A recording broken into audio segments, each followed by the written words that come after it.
पटना में आज से 3 दिवसीय वैदिक सम्मेलन का उद्घाटन हुआ, शुभारंभ हुआ है। 3 दिन तक ये वैदिक सम्मेलन चलेगा। पूरे देश और दुनिया से यहाँ पे जो कर्मकांडी लोग हैं, जो विद्वान हैं, वो यहाँ पे पटना में पहुँचे हुए हैं। आज इस सत्र का उद्घाटन राज्यपाल बिहार श्री राजेंद्र आर्लेकर ने किया है और यह महर्षि सांदीपनि राष्ट्रीय वेद विद्यालय प्रशासन उज्जैन के और पटना माहिर मंदिर के द्वारा में तत्वाधान में किया जा रहा है। और हमारे साथ उपाध्यक्ष यहाँ मौजूद हैं। किस उद्देश्य के साथ यह सम्मेलन शुरू किया गया है पटना में? हमारे देश में हम हर साल 6 क्षेत्रीय वैदिक सम्मेलन करते हैं और 2 राष्ट्रीय सम्मेलन करते हैं और 20 तक 100 लेक्चर्स जो 100 वेद के ऊपर वक्तृता करते हैं और वेद महोत्सव भी 10-12 करते हैं। इसी सिलसिले में सारे देश में वेद के बारे में सामान्य जन को जानकारी देने के लिए ये वेद के बारे में ये कार्यक्रम हो रहा है, क्योंकि ये आप देखिए वेद का जो महत्व है दिन ब दिन लोगों से वो घट जाता है। इसलिए भारत सरकार उज्जैन में राष्ट्रीय वेद विद्या प्रतिष्ठान महर्षि सांदीपनि के नाम पर बनाया है और इसी वेद विद्या प्रतिष्ठान के तहत हम सारे देश में 137 वेद पाठशाला चलाते हैं और करीबन 250 गुरु शिष्य परंपरा में पढ़ाते हैं। वो सबको जो मानदेय हम देते हैं, लड़कों को भी 5,000 रुपया पर महीना हम स्कॉलरशिप देते हैं, जिसमें 3,500 खाने के लिए और 1,500 अपना मेंटेनेंस के लिए हम देते हैं। इससे जहाँ जहाँ सब वेद पाठशाला है, हर क्षेत्र से, मतलब एक राज्य और इनके आसपास राज्य में जितने सारे वेद पाठी है वो सब इकट्ठा मिलजुल कर वेद पाठ करेंगे तो कहीं कहीं खमियां हैं, वो खमियां को वो सुधार सकते हैं। और वेद पाठ होने से कुछ वेद के बारे में कुछ चर्चा भी होगी, शास्त्रार्थ भी होंगे।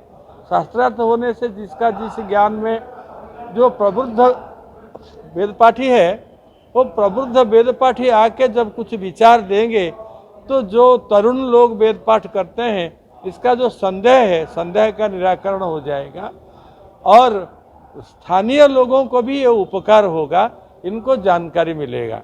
और हमारे जहाँ जहाँ वेद पाठशाला वेद का ये कार्यक्रम हो रहा है, कहीं कहीं दिन रात सिर्फ वेद पाठ चल रहा है, कुछ कुछ चर्चा भी होता है और कहीं 3 दिन तक सिर्फ वेद के ऊपर शास्त्रार्थ हो रहा है और परिक्रमा करते हैं वो लोग।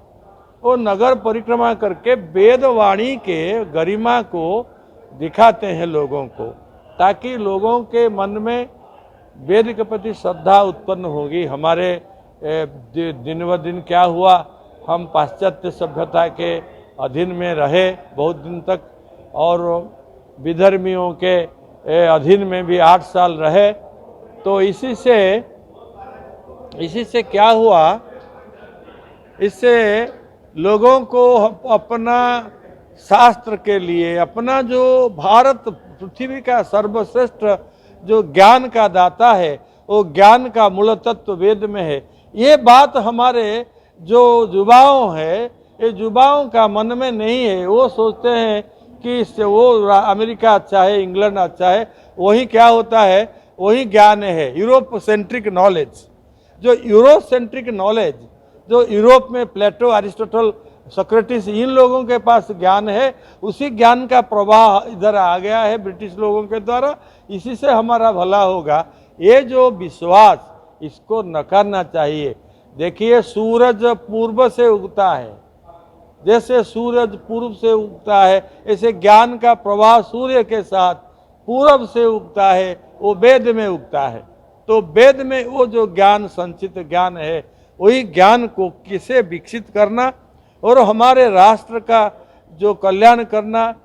मन में हमारा जो हीनमन्य भाव है, हम सोचते हैं कि वही लोग, अमेरिका ही अच्छा है, यूरोप में अच्छा है, हमारा कुछ नहीं है, हमारा देश गंदा है, ऐसा जो धारणा है, इसको नकारने के लिए बार बार हम सारे देश में इधर उधर घूम के ये क्षेत्रीय वैदिक सम्मेलन आयोजन करते हैं। आज जो पटना में हो रहा है वहाँ कहाँ से लोग आए हैं, कितने लोग आए हैं?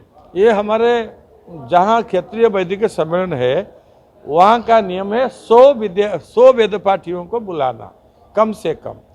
वहाँ से हमारा उत्तर प्रदेश से, दिल्ली से, हरियाणा से, वो बिहार से और उधर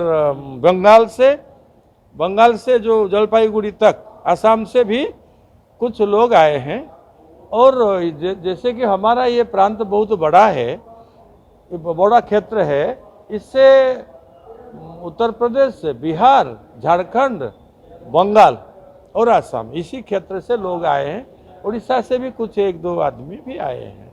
आपको लगता है कि फिर से एक बार लोग अध्यात्म की तरफ जा रहे हैं और इसलिए आपके जो प्रयास है उससे लोगों को अब जागृति मिल सकती है?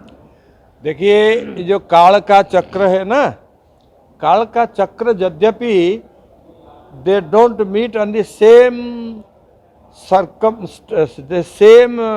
to say circumference but on the similar circumference।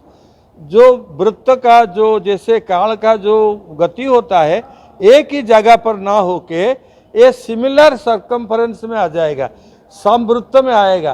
तो जैसे हमारा पुराण में कहा गया है, जो सत्ययुग के बाद त्रेता है, त्रेता के बाद द्वापर है, द्वापर और कली है, कली के खत्म होने से बाद फिर सत्ययुग आता है।